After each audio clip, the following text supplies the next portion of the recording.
राधे राधे बच्चों। तो आज की इस वीडियो में मैं आपको बहुत ही इंपॉर्टेंट टॉपिक बताने वाला हूं 10th और 12th क्लास के हिंदी के एग्जाम के लिए।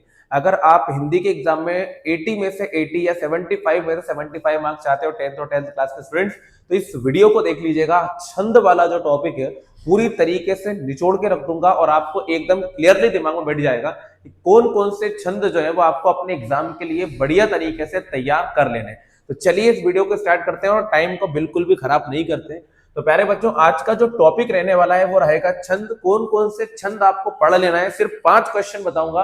उन 5 क्वेश्चन में से एक क्वेश्चन आपका 2 नंबर का पेपर में पूछ लिया जाएगा और 1 नंबर का ऑब्जेक्टिव भी यहीं से क्लियर हो जाएगा। 10th क्लास की बात करूं तो दोहा और चौपाई छंद बढ़िया तरीके से कंप्लीट कर लीजिएगा और ऑब्जेक्टिव कैसे पूछेंगे इसके इसी वीडियो में बता दूंगा। और 12th क्लास के बच्चे कवित्त छंद, सवैया छंद, सोरठा छंद और दोहा चौपाई इन सभी को कंप्लीट करना आपको, तभी जाके आपके पूरे नंबर आएंगे। तो चलिए टाइम बिल्कुल भी वेस्ट नहीं करते और हमारा मेन टॉपिक जो है उसे हम स्टार्ट करते हैं। तो प्यारे बच्चों, हम ऑब्जेक्टिव भी कवर करेंगे इस वीडियो में, तो आपको देखना बहुत ज्यादा इंपॉर्टेंट हो जाएगा क्योंकि ऑब्जेक्टिव आपसे थोड़े से डिफिकल्ट पूछे जा रहे हैं और ऑब्जेक्टिव की वजह से बच्चे का नंबर यहाँ पे डिडक्ट हो रहा है। तो ये बहुत ज्यादा जरूरी है कि आप चीजों को बिल्कुल डीपली समझो। तो प्यारे बच्चों देखिएगा, सबसे पहले मैं आपको एक एक चीज क्लियर करता हूँ। छंद की परिभाषा देखेंगे, उसके भेद देखेंगे, उसके प्रकार देखेंगे। तो प्यारे बच्चों, सबसे पहले बनती है छंद की परिभाषा किसे कहते हैं, इसके भेद और उदाहरण सहित सब बता दूंगा मैं। सबसे पहले लिखा हुआ है छंद किसे कहते हैं। तो याद रखो, वर्ण हो गया, वर्ण हो गई, मात्रा हो गई, यति हो गया, चरण हो गया और तुक हो गया। इन सभी चीजों से सजी हुई जो रचना होती है वही क्या कहलाती है, छंद कहलाती है। रिपीट करता हूं, वर्ण हो गया, वर्ण मतलब अक्षर हो गया, मात्रा हो गई, यति मतलब कॉमा या विराम हो गया, ठीक है, और एक पद को चरण बोलते हैं, और तुक, इन सारी चीजों से जो सजी हुई रचना होती है उसी को ही क्या कहा जाता है प्यारे बच्चों, छंद कहा जाता है। अब बात करते हैं कि छंद कितने प्रकार के होते हैं। यही पेपर में पूछ लिया जाता है कि छंद कितने प्रकार के होते हैं। तो प्यारे बच्चों, छंद 2 प्रकार के होते हैं। एक होता है मात्रिक छंद और एक होता है वर्णिक छंद। मात्रिक छंद मतलब जहां पे मात्राओं की गणना की जाती है और वर्णिक छंद मतलब यहाँ पे वर्णों की गणना की जाती है। ये बात आपको दिमाग में एकदम सिस्टमेटिक भर लेना है। मात्रिक छंद मतलब मात्राओं की गणना की जाएगी, वर्णिक छंद मतलब वर्णों की गणना की जाएगी। पेपर में ये भी ऑब्जेक्टिव पूछा जाता है, जिन छंदों की रचना मात्राओं को गिनकर की जाती है, इस प्रकार का छंद कौन सा छंद कहलाता है, तो मात्रिक छंद कहलाता है। मात्रिक छंद का उदाहरण दीजिए, वर्णिक छंद का उदाहरण दीजिए। ये ऑब्जेक्टिव है, आपको देखना पड़ेगा, सुनिएगा ध्यान से। मात्रिक छंद, जिन छंदों में मात्राएं गिनी जाती हैं उन्हें मात्रिक छंद कहते हैं। जैसे दोहा, चौपाई, छप्पे इसके उदाहरण है। ये आप लिख लो, ये याद कर लो। पेपर वाला पूछ लेगा कि छप्पे छंद जो है वो किस छंद का उदाहरण है, तो याद रखो भाई मात्रिक छंद का उदाहरण है, ये याद रखो। चौपाई किस छंद का उदाहरण है, तो मात्रिक छंद का उदाहरण है। दोहा किस छंद का उदाहरण है, तो मात्रिक छंद का उदाहरण है। ये बात याद रखो, है ना। इसमें मात्राएं 2 प्रकार की होती हैं, एक लघु मात्रा होती है और एक गुरु मात्रा होती है। मैं सिखाऊंगा कैसे गिनना होती है, आगे देखेंगे। वर्णिक छंद क्या होता है, जिन छंदों में गणना का आधार वर्ण होते हैं, मतलब यहाँ पे वर्णों को गिना जाता है ना, तो वहां पे कौन सा छंद होता है, वर्णिक छंद होता है। उदाहरण याद कर लो आप, सबसे इंपॉर्टेंट है। जैसे कि कवित्त छंद जो है वो एक वर्णिक छंद है और सवैया जो है वो भी एक वर्णिक छंद है। ये बात आपको और याद कर लेनी है ना, ये बहुत इंपॉर्टेंट बातें मैंने आपको बताई है। रिपीट करता हूं, वर्ण, मात्रा, यति, चरण, तुक इत्यादि से सजी हुई रचना छंद कहलाती है। छंद 2 प्रकार के होते हैं, मात्रिक छंद और वर्णिक छंद। मात्रिक छंद में मात्राओं की गणना की जाती है, उदाहरण में दोहा, चौपाई और छप्पे। और वर्णिक छंद में वर्णों की गणना की जाती है, इसमें कवित्त और सवैया हमने उदाहरण लिख दिया। अब आगे देखते हैं, आप एग्जाम्पल से समझते जाएंगे तो सारी चीज क्लियर हो जाएगी। पहले मैं आपको मात्रिक छंद बताऊंगा और मात्रिक छंद में लघु मात्रा और गुरु मात्रा को कैसे गिनते हैं वो भी मैं आपको यहाँ पे एकदम बढ़िया तरीके से क्लियर कर दे रहा हूँ। चलिए एक बार मात्राओं को गिनती अपन कर लेते हैं, कैसे गिनते हैं मात्राएं, सुनिएगा ध्यान से। आप बातें समझने वाली शुरू हो गई। लघु मात्रा जो होती है उसको अपन इस तरह से बनाते हैं, है ना, और गुरु मात्रा जो होती है उसको हम इस तरह से बनाते हैं। ये बातें आपको याद रखना है। ये लघु का चिन्ह हो गया, ये दीर्घ का चिन्ह हो गया। फिलहाल एग्जाम में आपको ये सब बना के नहीं आना है, डायरेक्ट डेफिनेशन और एग्जाम्पल लिख दो, लेकिन गिनना सिखा देते हैं अपन एक एग्जाम्पल लेके। लघु में क्या होगा, जैसे कि छोटा की मात्रा आ जाए, छोटी ई की मात्रा आ जाए, छोटा ऊ की मात्रा आ जाए, ऋषि की मात्रा आ जाए, है ना, उसको हम बोलते हैं लघु मात्रा। जैसे कि अमन अगर हम पढ़ के देखें तो इसमें छोटा की मात्रा लगी हुई है ना, अमन में छोटा की मात्रा लगी हुई है ना। कमल को देखेंगे, कमल के अंदर भी छोटा की मात्रा लगी हुई है ना, सभी के कमल को इंग्लिश में भी लिखोगे तो ए आएगा, तो ये मात्राओं की वजह से तो आ रहा है ए, है ना। तो मात्राएं को गिनेंगे कैसे, जैसे छोटा की मात्रा आ जाएगी, है ना, छोटी ई की मात्रा, छोटा ऊ की मात्रा, ऋषि की मात्रा आ जाएगी, तो अपन को क्या बनाना रहेगा, ये बनाना रहेगा ना, आई बनाना रहेगा, इस तरह का चिन्ह आपका बनेगा। अब जैसे कि का देखो, का में छोटा की मात्रा है ना, की में देखो छोटा की मात्रा है, देखो छोटा ऊ की मात्रा है ना, छोटा की मात्रा, छोटा की मात्रा, तो ऐसी कंडीशन में अपन को ये बनाना है, ये लघु चिन्ह होता है, ठीक है। याद रखेंगे, हिंदी के पूर्ण विराम की तरह ये दिखता है। अब बात करते हैं गुरु मात्रा को कैसे बनाते हैं। जैसे बड़ा आ जाए, बड़ा आ, जैसे कि कमला है ना, तो देखो बड़ा आ की मात्रा आ गई है ना, जैसे कि मान लीजिए सुधीरी लिख दिया मैंने, बड़ी की मात्रा भी आ गई है, बड़ा ऊ की मात्रा आ जाए, है ना, ए की मात्रा आ जाए या आई की मात्रा आ जाए, दोनों मात्राओं के साथ ही आपको गुरु बनाना है। ये बात दिमाग में भर लो, मैं क्या बोल रहा हूं आपसे, फिर से सुनिएगा। बड़ा आ की मात्रा, बड़ी की मात्रा, बड़ा ऊ की मात्रा, ए की मात्रा, आई की मात्रा, ओ की मात्रा, अह की मात्रा, औ की मात्रा और अम की मात्रा और अह की मात्रा के साथ आपको गुरु चिन्ह बनाना है। इसे अंग्रेजी के एस की तरह बनाया जाता है, ठीक है। एग्जाम्पल देकर दिखाता हूं आपको ताकि आप आराम से समझ जाओ, बिल्कुल ध्यान से मिलाते जाइएगा, बोर्ड पे देखने की सख्त जरूरत पड़ेगी आपको। चलिए देखो, मैं आपको बना के भी दिखाता हूं, सुनिए। जैसे यहाँ लिखा हुआ है, दोहा छंद की परिभाषा उदाहरण सहित लिखी है ना। दोहा कौन सा छंद है, आपको अभी बताया है, मात्रिक छंद है। सुनिएगा ध्यान से, दोहा छंद के प्रथम और तीसरे चरण में 13-13 मात्राएं होती है। ऑब्जेक्टिव बनता है कि दोहा छंद के पहले और तीसरे चरण में कितनी कितनी मात्राएं होती है, 13-13 मात्राएं होती है, और दूसरे और चौथे चरण में 11-11 मात्राएं होती है। ऐसा भी पूछ लिया जाता है, दूसरे और चौथे चरण में 11-11 मात्राओं वाला छंद कौन सा छंद कहलाता है, तो याद रखो भाई साहब, यह है दोहा छंद। पहले और तीसरे चरण में 13-13 मात्राओं वाला छंद कौन सा छंद होता है, तो वो दोहा छंद होता है, ठीक है ना।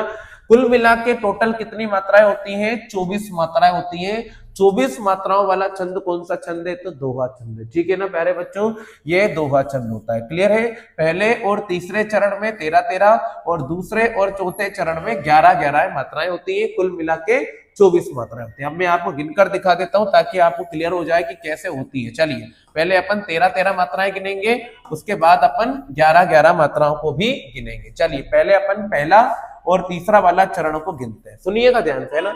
जैसे कि देखिएगा, रहीमन पानी राखिए बिन पानी सब सून, है ना, तो रहीमन में आर रा आ रहा है, एक मात्रा, है ना। हा में देखो ई की मात्रा एक हो गई, माँ में एक और ना में एक, बड़ा की मात्रा एस, बड़ी की मात्रा एस, बड़ा की मात्रा एस, छोटी की मात्रा एक बनेगा, और ए की मात्रा में 2 बनेंगे। अभी बताया था ए की मात्रा में 2 बनेंगे, देखो ये लिखा हुआ है, ठीक है। आगे बढ़ते हैं, फिर तीसरा वाला, पहला और तीसरा चरण, है ना, यहाँ भी गिन लेते हैं। ये भी बड़ा की मात्रा, बड़ी की मात्रा, एक मात्रा, एक, 2 मात्रा, एक की मात्रा 2 हो गई। फिर एक आएगा, यहाँ पे बड़ा ऊ ऐसा आएगा, यहाँ पे एक आएगा, एक आ की मात्रा लगी, यहाँ पे ए की मात्रा लगी है, तो ऐसा जाएगा, ठीक है। अब आप दूसरा और चौथा चरण भी गिन लेते हैं, ध्यान से देखिएगा। छोटी की मात्रा, छोटा आ की मात्रा, बड़ा आ की मात्रा, बड़ी की मात्रा, छोटा की मात्रा, छोटा की मात्रा, बड़ा ऊ की मात्रा, छोटा की मात्रा, ठीक है। ये आप देखो, ओ की मात्रा, है ना, एस बनेगा, बड़ी की मात्रा एस बनेगा, बड़ा की मात्रा, छोटा ऊ की मात्रा, देखो ऊपर जा रहा है, एक बनेगा, शाह जाएगा, आ की मात्रा एक बनेगा, बड़ा ऊ की मात्रा एस बनेगा, आ की मात्रा एक बनेगा। अब गिन के देख लो आप लोग। चलो, यहाँ पे 13 मात्राएं होनी चाहिए, यहाँ पे भी 13 होनी चाहिए, यहाँ पे 11 होनी चाहिए, यहाँ पे भी 11 होनी चाहिए। देखो 1 2 3 4 5 6 7 8 9 10 11 12 13 मात्राएं हो गई। यहाँ पे भी देखो 2 4 5 6 7 8 9 10 11 12 13 मात्राएं हो गई। यहाँ पे देखो 1 2 3 4 5 6 7 8 9 10 11 मात्राएं हो गई। यहाँ पर भी 2 4 6 7 8 9 10 11 मात्राएं हो गई। ये हो गया आपका कौन सा छंद, तो याद रखो मात्रिक छंद हो गया। एक और पढ़ लेते हैं अपन, क्या लिखा हुआ है प्यारे बच्चों। अब पूछा है चौपाई छंद की परिभाषा उदाहरण सहित लिखिए, है ना। चौपाई छंद को भी देख लेते हैं, तो सुनिएगा, चौपाई जो है वो भी एक सममात्रिक छंद होता है। इसके प्रत्येक चरण में 16-16 मात्राएं होती है, ये चौपाई छंद कहलाता है। ऐसा छंद जिसके प्रत्येक चरण में 16-16 मात्राएं होती हैं उसे हम चौपाई छंद कहते हैं। अब देखो ऐसा ऑब्जेक्टिव पूछा जाता है कि 16 मात्राओं वाला छंद जो है वो कौन सा छंद कहलाता है, तो याद रखो चौपाई छंद कहलाता है। उदाहरण मंगल भवन अमंगल हारी द्रवहु सुदशरथ अजिर बिहारी, ये उदाहरण आप इसका याद कर लेंगे। अब इसके अलावा अपन देख लेते हैं, ये 10वीं क्लास तक के बच्चों के लिए तो इंपॉर्टेंट है ही सही, 12वीं क्लास के बच्चों से भी पूछ लिया जाता है ऑब्जेक्टिव में और 2 नंबर के क्वेश्चन में। अब 10th क्लास के बच्चों को तो सिर्फ इतना ही पढ़ना है, इसके अलावा कुछ नहीं पढ़ना उनको। 12th क्लास के बच्चों के लिए 2-3 क्वेश्चन और रहेंगे, वो और करना है उन्हें। इस साल के एग्जाम के लिए सबसे ज्यादा इंपॉर्टेंट क्वेश्चन है कवित्व छंद की परिभाषा उदाहरण सहित लिखिए। पहले तो ये याद रखो कि कवित्व छंद जो है वो कौन सा छंद है। ये एक वार्णिक छंद है और वार्णिक छंद में किसको गिना जाता है, वर्णों को गिना जाता है। सुनिएगा, कवित्व छंद में 4 चरण होते हैं। ऑब्जेक्टिव बनता है कवित्व छंद में कितने चरण होते हैं, 4 चरण होते हैं। प्रत्येक चरण में कितने वर्ण होते हैं, 31 वर्ण होते हैं। ऑब्जेक्टिव बनता है 31 वर्णों वाला छंद कौन सा छंद होता है, तो याद रखो भाई साहब कवित्व छंद होता है। 16 और 15 वर्णों पर यति होती है, मतलब 16 और 15 पे रुकना होता है।